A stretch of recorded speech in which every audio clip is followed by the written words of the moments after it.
안녕하세요. 저는 이번 2학기 중간고사에서 국어 과목을 맡아 강의하게 된 박미나입니다. 저는 문법에서 의문과 의문 체계, 그리고 의문의 교체까지 설명해 드리도록 하겠습니다. 먼저 의문과 의문 체계입니다. 의문은 크게 분절 의문과 비분절 의문으로 나뉘고, 분절 의문은 또 자음과 모음, 비분절 의문은 소리의 길이, 소리의 높낮이, 억양으로 나눌 수 있습니다. 음성과 음운. 음성은 사람의 입을 통해 나오는 소리 중 말할 때 사용되는 소리입니다. 우리가 흔히 말소리라고 부르는 것입니다. 저는 여기에서 사람이 키워드라고 생각했습니다. 만약에 개의 소리는 개의 음성이라고 하지 않잖아요. 사람의 입을 통해 나오는 소리만이 음성이라고 할 수 있다는 것을 기억하고 계시면 될 것 같습니다. 또 음운은 말의 뜻을 구별해주는 소리의 가장 작은 단위입니다. 여기에서는 말의 뜻을 구별해주는 단위라는 것을 알고 계시면 될 것 같습니다. 예를 들어 감과 김을 다른 의미로 저희가 이해하잖아요.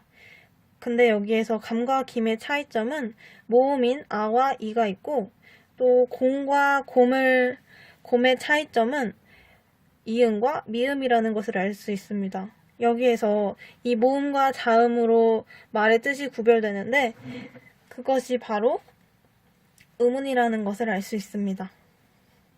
그리고 국어의 의문 체계.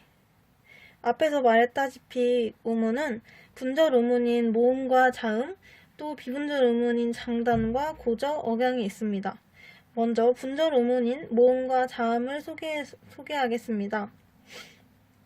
모음은 날숨이 목청 사이를 지날 때 목청이 떨어 울리면서 나는 소리입니다. 모든 의문은 울림소리라는 것을 알 수 있습니다.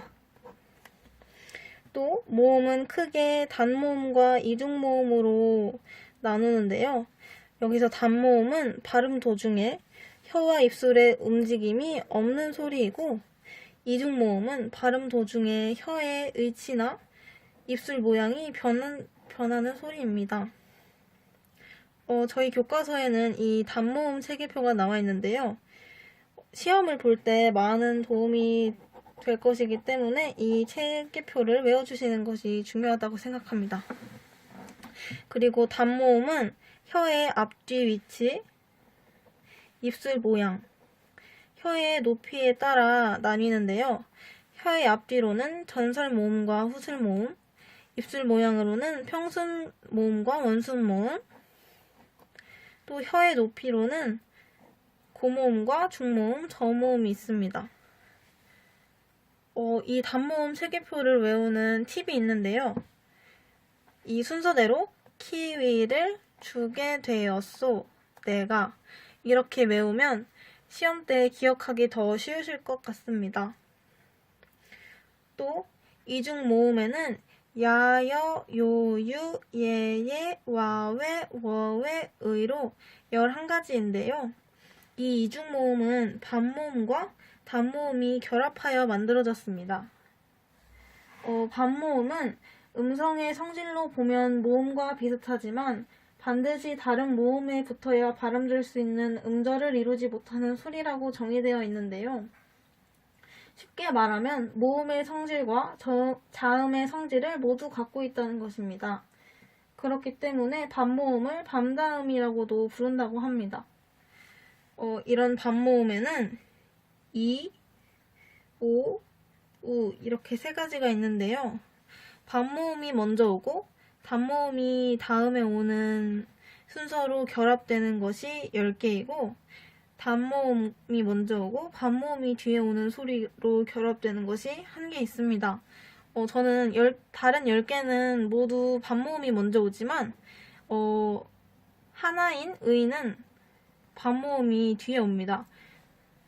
예외는 시험에 나올 수 있다고 생각하기 때문에 의를 외워두시는 것도 좋겠습니다. 다음으로 비분절 의문입니다. 제가 앞에 설명드렸을 때는 비분절 의문의 소리의 길이 높낮이 억양이 있었는데요. 교과서에서는 길이만 나와 있기 때문에 길이를 정리해 보았습니다.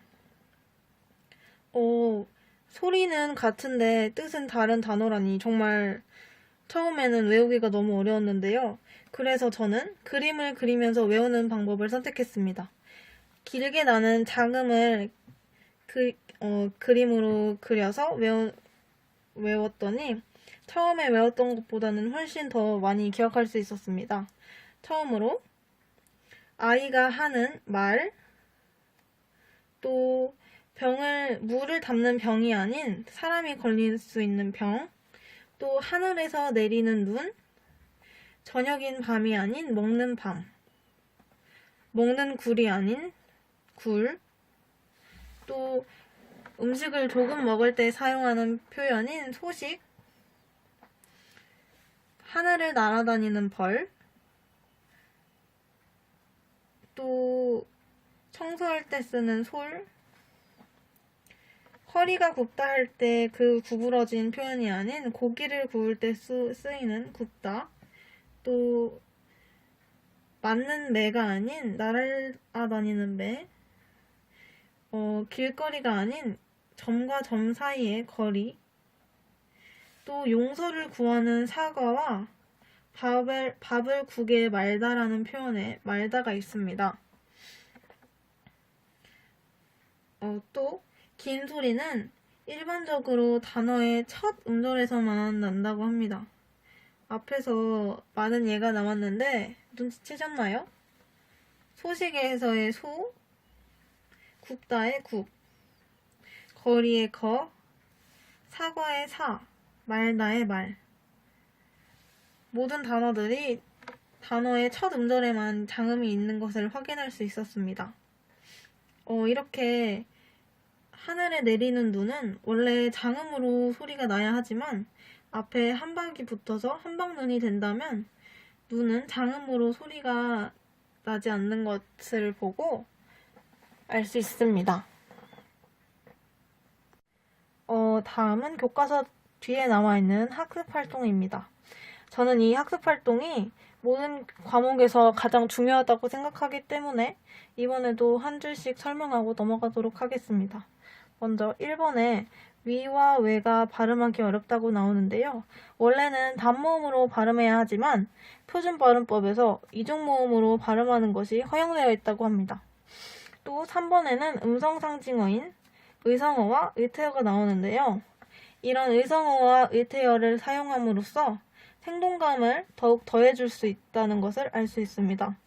또 이러한 음성상징어에는 모음조화를 이루고 있는 예들이 많은데요. 모음조화란 양성모음은 양성모음끼리, 음성모음은 음성모음끼리 같이 사용되는 것을 말합니다.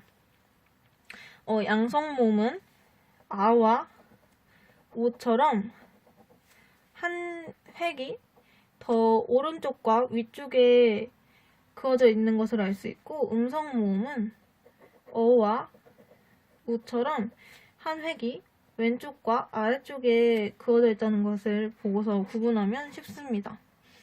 양성모음은 밝고 발랄한 분위기를 띠는 반면에 음성모음은 어둡고 무거운 분위기를 띱니다. 예를 들어서 파닥파닥과 푸득푸득은 모두 새가 날갯짓하는 소리를 표현하고 있는데요. 파닥파닥은 작은 새가 날아다니는 것을 표현하는 것 같은 느낌을 주는데, 푸득푸득은 커다란 새가 힘차게 날갯짓하는 모습을 상상하게 해줍니다. 또 4번은 장단음 구별이 꼭 필요한가에 대한 토론을 했는데요. 필요하다는 입장의 사람들은 의사소통의 정확성 측면에서 반드시 필요하다고 주장하고 있고, 필요하지 않다고 말하고 있는 입장에서는 의사소통의 편리성 측면에서는 굳이 장단음을 구별하지 않아도 된다고 주장하고 있습니다. 또 5번의 상황은 나라마다 쓰는 언어가 다르고 의문의 의문체계가 다르기 때문에 나타나고 있는데요. 우리가 다른 나라 말을 배울 때 이 의문체계 때문에 많은 고충들을 겪고 있다고 합니다. 이어서 다음 단원인 의문의 변동입니다. 이 의문의 변동은 발음의 편리성과 명료화를 위해 사용된다고 합니다. 그 중에서도 다른 현상들은 다 편리성을 위해 사용되지만 축약은 명료화를 위해 사용된다고 합니다. 의문의 교체에서 첫 번째 규칙은 음절의 끝소리 규칙입니다. 이것은 국어는 음절 끝에서 기역, 니은, 디귿, 리을, 미음, 비읍, 이응만 발음되기 때문에 다른 자음이 왔을 때 이 7개의 자음으로 바뀌는 현상을 말합니다. 이 7개의 자음은 가느다란 물방울, 그녀 다리만 보여로 외우면 쉽게 외우실 수 있습니다. 예를 들어 여기에 세 단어가 나와 있는데요. 이 세 단어는 모두 다른 뜻을 갖고 있지만 모두 빛이라고 발음되고 있습니다. 이 아래에 시옷, 지읒, 티읒이 이 7자음에 포함되지 않기 때문에 가장 비슷한 소리인 디귿으로 발음이 됩니다. 여기에 예외로는 뒤에 모음으로 시작하는 형식 형태소가 오면 연음 법칙이 적용되어 나타나는데요. 이 연음 법칙은 의문의 교체라고 할 수 없습니다. 예를 들어서 이 앞에 나왔던 세 단어들의 이, 을, 이를 붙이면 이 세 형태소는 뜻을 갖고 있지 않은 형식 형태소이기 때문에 이 연음 법칙이 나타나는데요. 이 앞에 있는 시옷, 지읒, 치읒이 뒤에 있는 이, 을, 이로 옮겨져 발음되어서 의문의 교체라고는 볼 수 없습니다. 두 번째 규칙은 비음화인데요. 끝소리가 파열음인 단어와 첫소리가 비음인 단어가 만나면 파열음이 비음으로 변화하는 현상입니다. 예를 들어서 기억은 이응으로 변하는데요. 악마라고 기억이 이응으로 바뀌었고 또 디귿에서 니은으로 바뀌는 것은 이 겉모습에서 여기에서는 두 가지 현상이 일어나는데요. 앞에서 배운 음절의 끝소리 교칙이 일어납니다. 이 겉모습에서 티귿은 이 7자음에 포함되지 않기 때문에 가장 비슷한 자음인 디귿으로 발음이 됩니다. 그래서 첫 번째로는 겉모습으로 바뀌었다가 디귿 다음에 비음이 왔기 때문에 디귿이 니은으로 바뀐 것을 볼 수 있습니다. 또 다음은 앞 말인데요.